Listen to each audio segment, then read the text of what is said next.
Good afternoon, this is Media Center Ukraine Odesa, and we continue today. You can watch us online, both on our YouTube channel and on our Facebook page. How Ukraine has prepared for the long war. This is our current topic. Our speakers are Sergiy Yakubovsky, the Doctor of Economic Science, and Kostyantyn Zhuravel, the Chairman of the Board of the Association of Employers Organizations of Odesa region. We also have with us online the candidate of sociological sciences, Hanna Yatvetska. Would like to welcome Hanna, and we're also waiting for Oleh Mykhailyk, Chairman of the Board of the NGO Side by Side. So that's how we're going to start our briefing to discuss the topic. Is Ukraine and how Ukraine is ready or prepared for the long war? And this is not only about military aspect, but also about political, economic, and volunteer issues. Let's start with the economy, because the economic element is one of the most important, especially when it comes to the full-scale war. Mr. Yakubovsky, as the specialist in this area, can you give your assessment to the current economic condition of our state? Good afternoon, dear colleagues.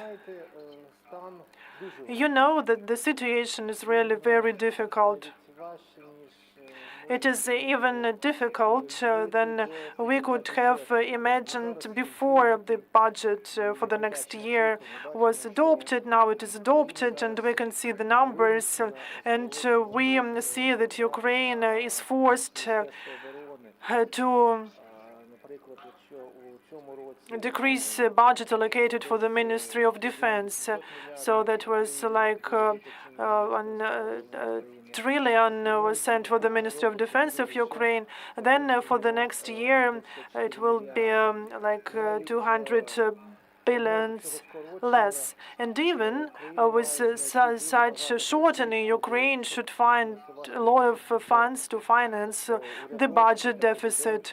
So the government and the president, they believe that they will be able to find $13 billion inside of Ukraine and 42 billion plus outside of Ukraine. And we know that only 25% has been confirmed. So we believe that we will be able to get at least $10–12 billion. Even with the shortening of expenses for defense, it will be difficult for the state to finance the new budget. And we should be honest here that the situation will not be better in the war, so we will need to find money to finance the Ministry of Defense at the level of 2023. So we need additionally $15–12 billion. And I can say that this will be almost impossible to find these funds. That's why the country, the president, should decide whether we should change the economic model that we had before the war and we still have, the full-scale invasion that we still have. This model is aimed at supporting demand in the economy, especially for those strata of the population who have enough money. And what we can see in 2023. The import of Ukraine has increased significantly. As, for example, for new cars in 2023, it is more than it was in 2021 before the full-scale invasion. And we can see the increase in import of expensive cars like BMW, Mercedes, Lexus, the premium cars. These are the goods that cannot be used at the front line, because no one uses Lexus there. But we can see the increasing number of such new cars which are imported into Ukraine. And this is because of the taxation policy, first of all. In Ukraine, the taxation policy has not changed for the better during the full-scale after the full-scale invasion. and it is a copy of the Russian policy because they fixed tax rate, the profit tax, revenue tax, and it is less than Ukraine. But Russia has much more resources than Ukraine. If we compare the taxation policy of Ukraine with the EU, then we can say that the taxation level for the revenue of the population and the business, if it is a private entrepreneur, it is much less than in the EU. So, and in the under the conditions of the war, the situation isn't changed. But we somehow need to find money to finance the budget deficit. And basing on what you are telling now, the next year will be much more difficult compared to 2023. But this is the common story for our country. Economists all the time say that next years will be worse than previous one from the economic point of view to Ukraine. Could you share with us information about the economic strategy for our country?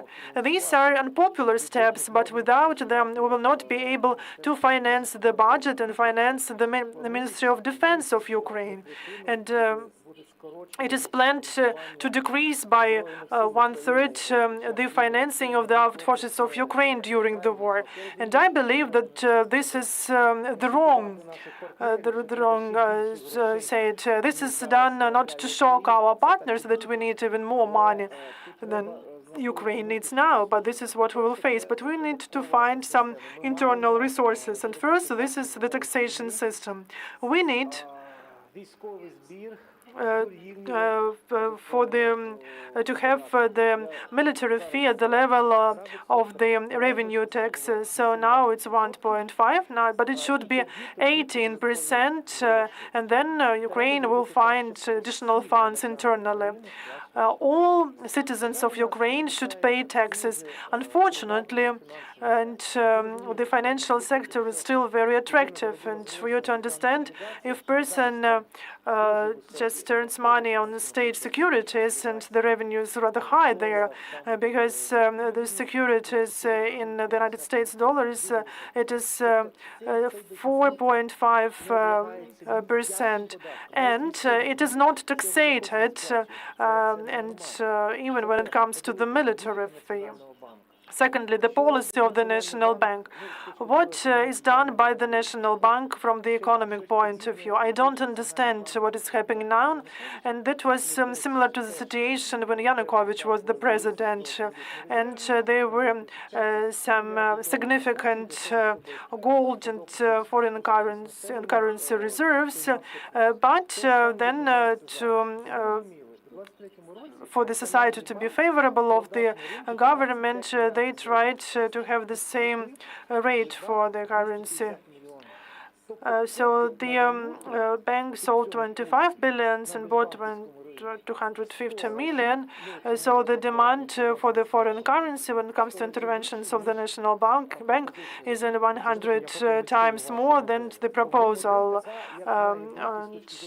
proposal for the currency. So my proposal is not to stop becoming populists. So what we have with the payment balance, what are the consequences of the policy of the National Bank? When it comes to the trade balance of Ukraine, then for 2022, it was quite nice. It was minus $8 billion.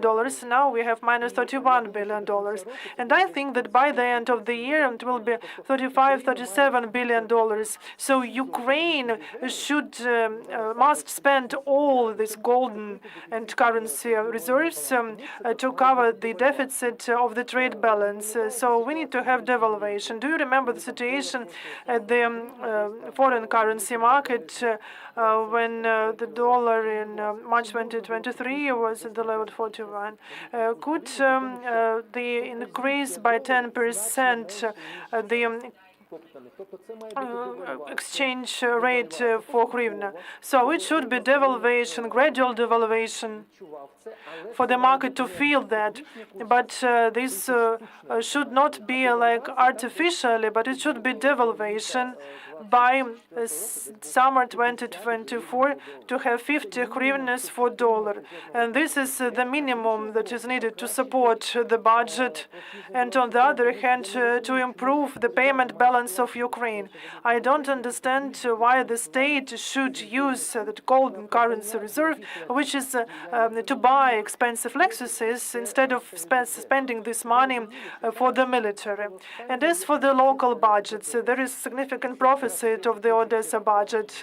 If we look at 10 months of 2023, then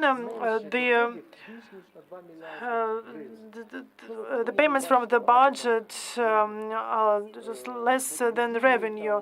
And we can see different houses, different projects, because this is the profits is of 2 billion hryvnias.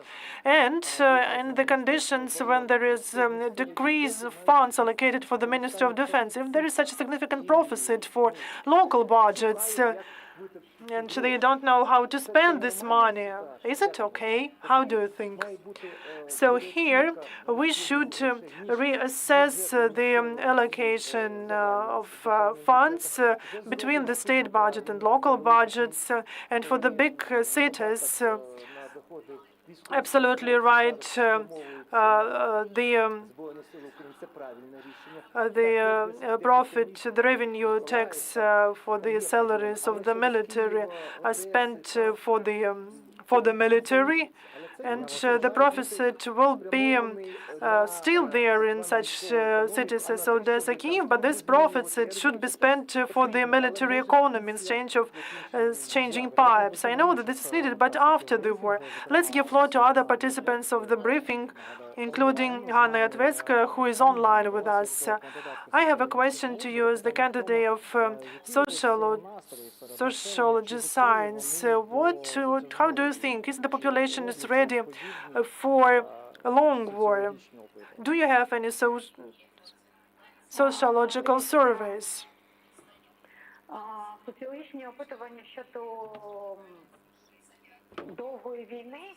You see, the survey about the long war, there has not been such question.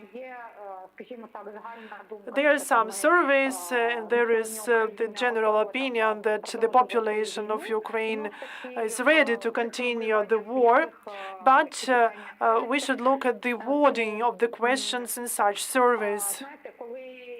You know, when I'm on a warm sofa and someone fights for me, then it is great. And I can say that, of course, we need to fight till the victory.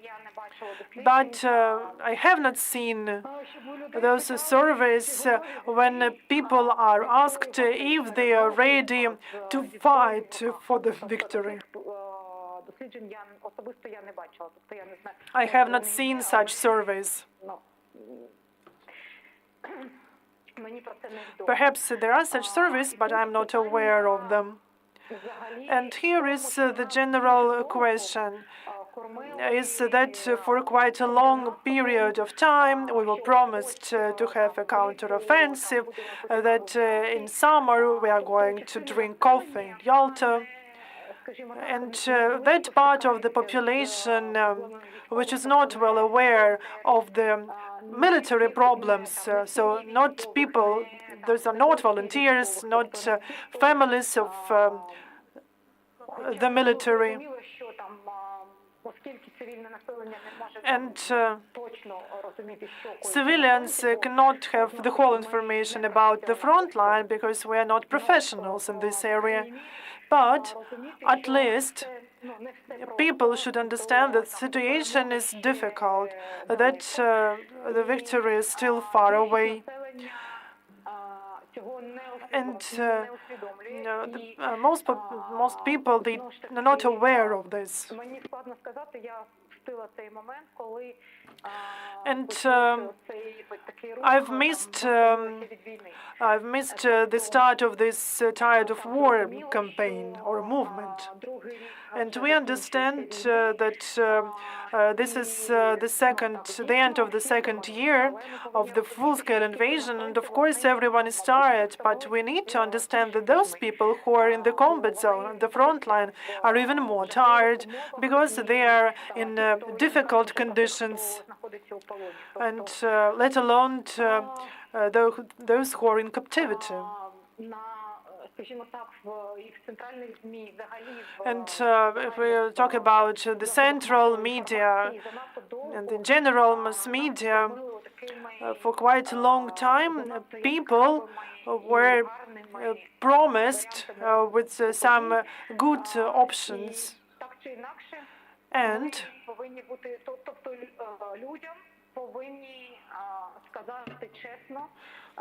they should be honest about our prospects, because there are people who don't understand the situation. And we should all understand that if we will not be united as it was at the beginning of the full-scale invasion, and what has been mentioned by the colleague about economy, I don't know what to do with the year, because the year will be very difficult, and if we fail to unite, it will be even more difficult. So the government should say truth to the population, because they are volunteers, they are the people who understand what is happening in the front line. And as a person who is also a volunteer, I understand that yes, a volunteer will be able to cope with everything, but this is the question of the price.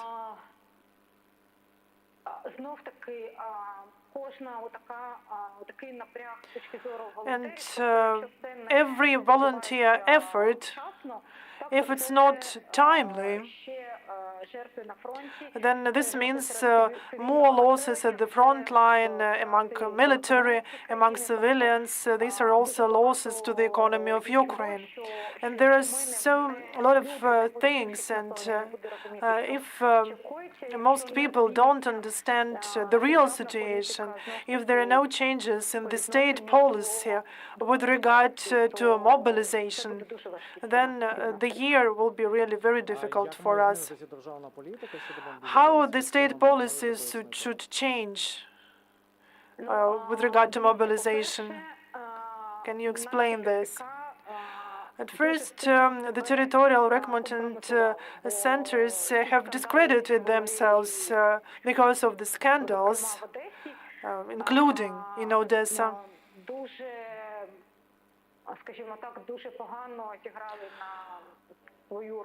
Have damaged their reputation. I'm not an economist. I can just tell from the point of view of the sociology. We should move to the contract army on the one hand. So people should understand how much time they will spend at the front, because no one understands now among those who have joined the armed forces of Ukraine like long ago, when they will be able to retire. There are a lot of questions without answers. And the system should be transparent. For example, people should understand that if you sign the contract, there will be a certain period of time of service. If it's following the summon, then the period could be different. If it's a volunteer, then that will be a third type of timeline.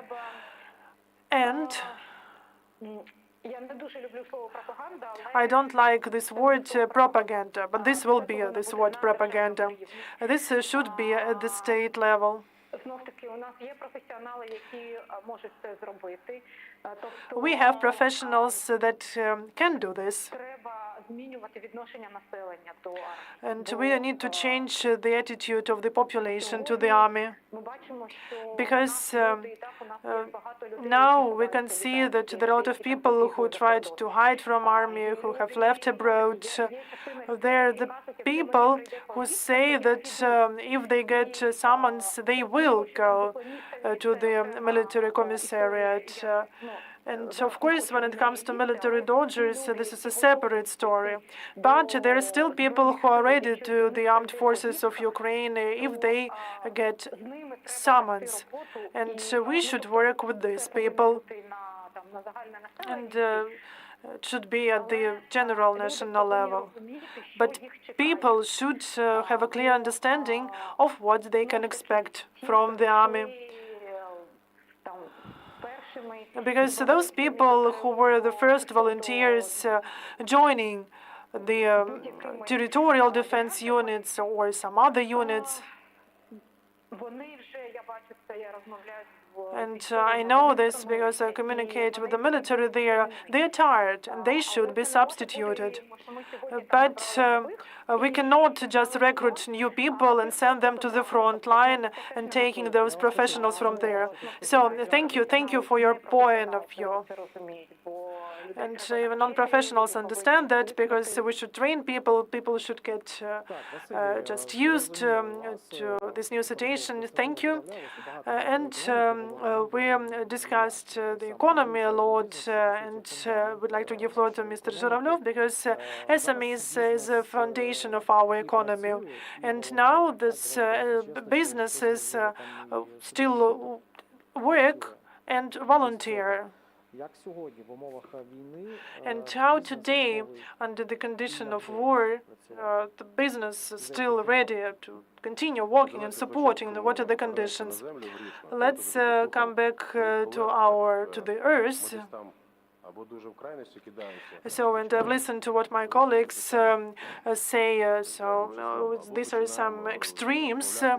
We are trying to solve the issues retrospectively, or try to discuss some serious topics which are unclear to our audience. So let's get to the earth, and let's talk about the military economy today, because this is our today's topic. When it comes to the military economy, the war economy, this is the weapons supplied to the armed forces. This is the possibility to produce weapons at our facilities, and also to buy these weapons. So we need to have funds for the war, and this is like the main thing that should be said today.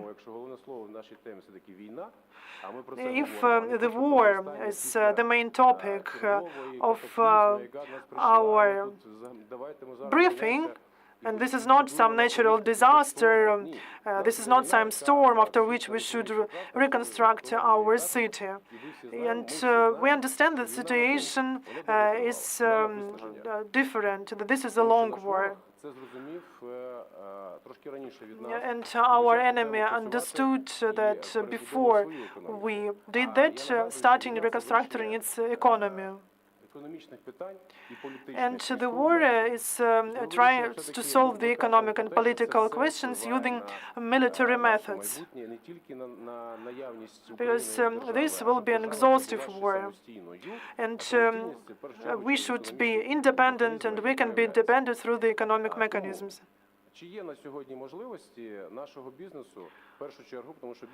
And so we should speak about the opportunities our businesses have at the moment, because this is the engine of not only our society, but in any other society on our planet. We should be able to produce weapons. We should be able to have enough funds for military activity, and to procure everything needed to the armed forces of Ukraine. And I would like to use this opportunity to congratulate our military on the Day of the Armed Forces of Ukraine.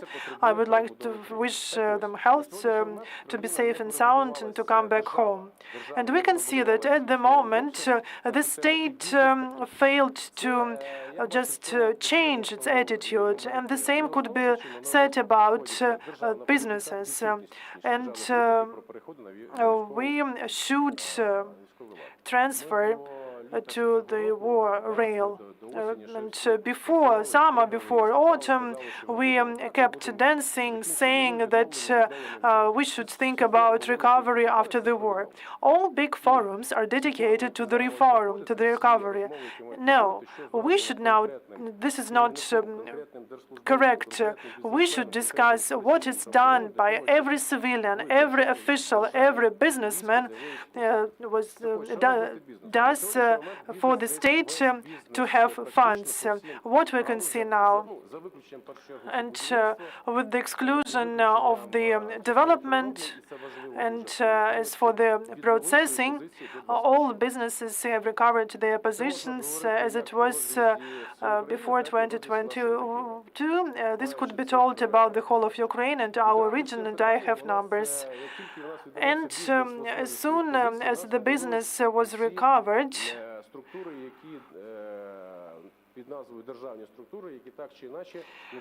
we can see the recovery of business structures who are able to deal with the taxation issues, including the taxation service, the state customs service of Ukraine, and the range of other state services which are regulated bodies.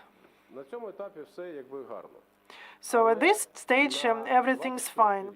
But as of 2024, in the frame when it comes about such attitude, it will not lead us to further development, and there are obvious reasons. If we increase the tax burden on the business, so the taxation inspections and checks are again there. The president has signed the document on the recovery of the taxation checks in full. That was the requirement of IMF. And for businesses, this is quite difficult because now, taking into consideration that a lot has been done at the beginning of the failed school invasion to liberalize business, was possible to quickly declare business, but now we have come back to the system before the 24th of February 2022. So these are all times we have failed to change the taxation system, and Mr. Getmantsev, who is one of the heads of the taxation affairs in the parliament of Ukraine, and everything is meant to get even more money from the country. And how viable is this module? What is the result? And it's simple. There is a Laffer curve, which is very simple. The more money you take from the population, the more taxes the more taxation grows, the less money you can get to the budget, because this will make business to go into the shadow. All the companies will be just closed, and we can see it right now. And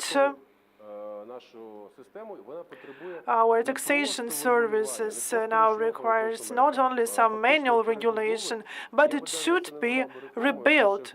It is not just a reform, it should be even deeper. This is just to rebuild the approach itself, where the taxation service should provide services and not to be a punitive body. What do you think about the taxes for business?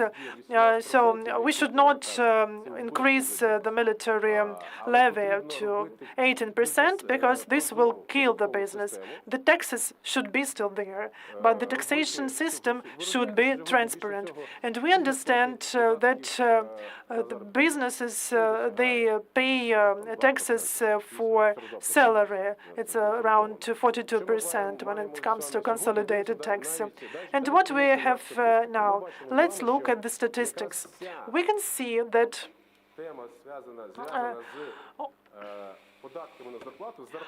all these issues related to salary, all these salary issues, they are in shadow. If there are some real taxations for revenue, VAT, and we understand that this is operative, and there are still problems with the VAT. And this is another topic of VAT invoices, but all other taxes are in shadow. And we want to increase taxes, so it won't be effective. So we should make taxes real. This is not just words, and some projects have been submitted by our organization, the Federation of Employers. They are there at the level of the Cabinet of Ministers. They have been submitted to the Verkhovna Rada. Everything is there. And we have economic assessment, and the taxation, the tax reform is really needed, because otherwise we won't be survive. And another topic, and about the transparency of our fiscal bodies. Митниця і податкова являються двома основними структурами, які забезпечують Taxation services and the state customs service are the structures that are responsible for the budget revenue.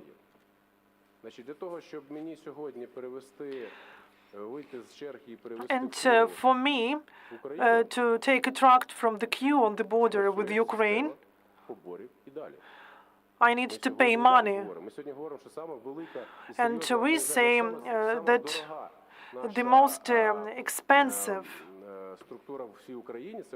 structure in Ukraine is the customs house.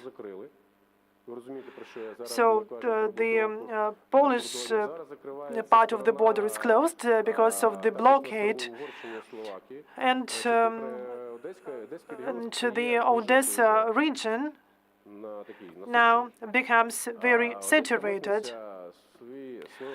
And the Odesa customs house is there, and in terms of opaque system, and a lot of funds are in shadow.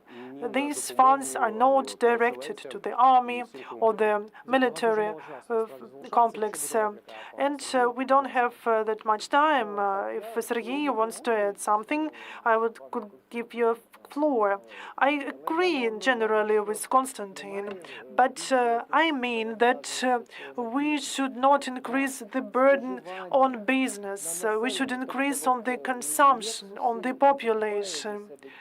Businesses don't buy Lexuses for themselves. This is some part of the population that perhaps doesn't pay taxes at all. And so perhaps we need to fully rebuild the taxation service, and we can use the example of the United States as an example. The business is not a taxation entity. And my partner has BMW, but he donates millions hryvnias to the army. How can you say now that people who buy expensive cars have some improper attitude? So what are you talking about here? This is not correct. And we have so many examples. So these people, they earn money, they don't steal money.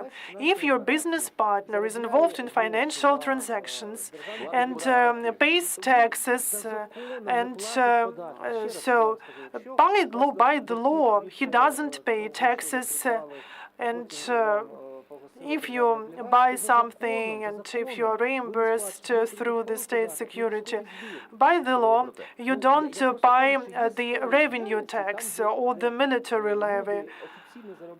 So there are some areas where people officially earn money. You can see those significant revenues of the bank. The president has signed the document today, just half an hour ago, that 50% of bank revenue will be sent to the budget. But I think that banks will be able to find the ways how to minimize their revenue. because if the owners of the state securities, their revenue tax is at 0 rate, and this is not normal. If your colleague pays revenue tax and the military levy, then it's okay. But not all people do this. Some people, they have some fictitious enterprises of the first or second category, and they don't pay at all. So we have this shadowy economy in some sectors where people don't pay taxes, and this is wrong.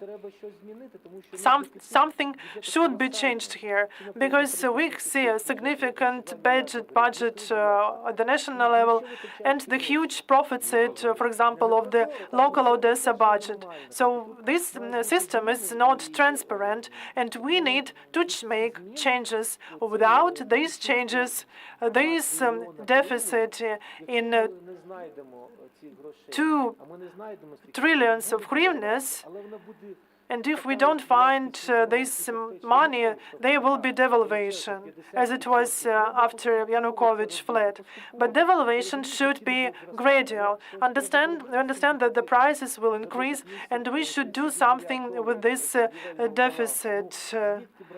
$301 million of the trade balance, and we should take money from somewhere. And such unpopular reforms should take place. But we should explain to the population that it will be impossible the other way. And so there will be a huge devaluation. So the main message of Yakubovsky, those who have BMWs, Lexuses should pay taxes. I'd like to remind you that people, the owners of these luxury cars, every year pay a tax. And there is the taxes on luxury goods, on apartments, on houses. It should be monitored, but we have them. And we would like to give floor to Ms. Yatvetska, and perhaps she could share some optimistic news with us at the end of the briefing. You see, if you want some optimism, I can say that our Ukrainian people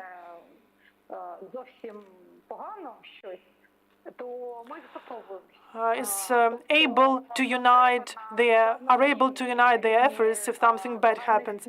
That's why at the state level, at the level of national mass media, at the level of local media, to change the policy, to raise awareness of people about the real situation on the front line, and not to tell about some good future. If people know what happens in Ukraine, if they know what is the situation, and if people understand that there are only 2 options, our victory or our death, and that there could be some good Russians and sparing life of some Ukrainians, this will not be the case. And if people understand this, at least 50% of the population understand this, then we will be able to cope, to manage the situation that we are facing now and be victorious. Thank you. Thank you for joining our work today. Thank you for discussing the topic. It is really important. And I think that this is not for the first time we discuss it. And it's a pity that Oleh Mykhailyk was not able to join us today, the chairman of the board of the NGO Side by Side. And I would like to thank our speakers for joining our briefing today. And this is the last briefing today at the Media Center Ukraine, Odessa. Дякую.